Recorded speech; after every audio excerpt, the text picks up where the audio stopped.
আসসালামু আলাইকুম। আজ আমি ঘেটকোল বা খারকোল কচুর পাতার রেসিপি করেছি। চলুন কিভাবে করেছি দেখে আসি। এই কচুর পাতা মানুষের শরীরের জন্য খুবই উপকারী। প্রথমে কি কি উপকরণ লাগবে সাজিয়ে নিয়েছি। এখানে ঘেটকোলের পাতা, রসুন, কালো জিরা, কাঁচা ও শুকনা মরিচ নিয়েছি।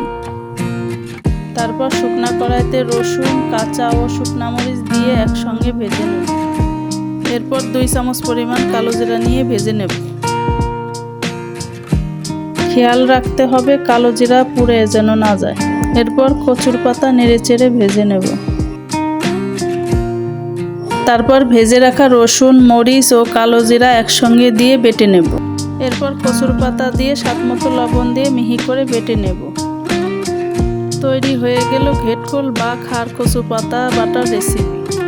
আমার ভিডিও ভালো লেগে থাকলে ফলো, লাইক, কমেন্ট, শেয়ার করে দিবেন। ধন্যবাদ।